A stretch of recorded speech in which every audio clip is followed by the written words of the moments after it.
Weather update tayo mga kapatid. Posible maging bagyo ang low pressure area sa loob ng PAR. Nangunguna sa balita si News 5 Weather frontliner Alvin Pura. Alvin, ano mga lugar apektado ng LPA?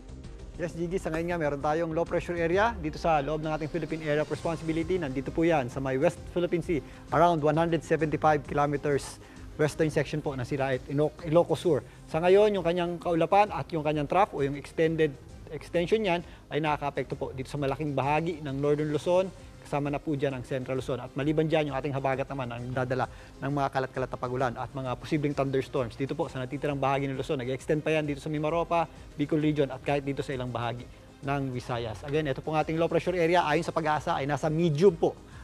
Katamtaman ang chance sa maging bagyo. If ever sa loob ng parian maging bagyo, yan po ay tatawaging bagyong Lani. If ever naman yan ay makalabas na at hindi maging bagyo, ay wala po yung magiging local name. Yes, Jiggy?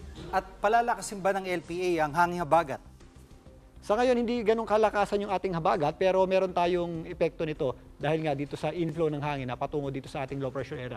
Itong ating low pressure area, inaasahan natin na kumilos papalabas ng ating Philippine Area of Responsibility. If ever sa darating na linggo, yan po ay mas malakas na or maging isang ganap na bagyo, yan po ay maaaring nasa labas na ng ating Philippine Area of Responsibility.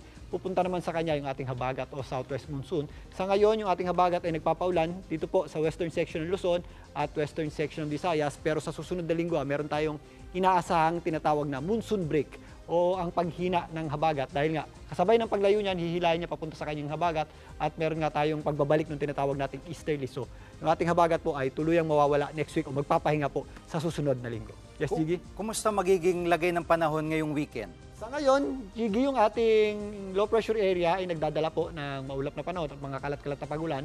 Dito nga sa Northern Luzon, Central Luzon, kasama na po dyan ang natitirang bahagi ng Bicol Region at Mimaropa, kasama po dyan ng Metro Manila. Bukas, dahil nga elongated yung trough niyan or mahaba yung kanyang extension, makaka-apekto pa rin po yan sa atin. Yung significant na bawas sa pag-ulan ay mararamdaman pa natin sa darating na Lunes at sa susunod na linggo dahil nasa labas na ng ating Philippine Area of Responsibility itong ating binabantayan low pressure area. Pero ngayong weekend, magdadala pa rin po yan ng mga pagulan, particularly na dito sa malaking bahagi ng Luzon, kasama na po dyan ang Metro Manila. Although minsan po, tumitigil naman yung ating mga pagulan, mag-ingat po tayo dahil if ever meron tayong mga thunderstorms, kagaya nung naranasan natin nung nakaraang Sabado dito sa Quezon City, ay nagdadala po yan ng malalakas na bugso ng ulan na posible pong magbaba, especially sa mga low-lying areas at sa mga mabubundok na lugar.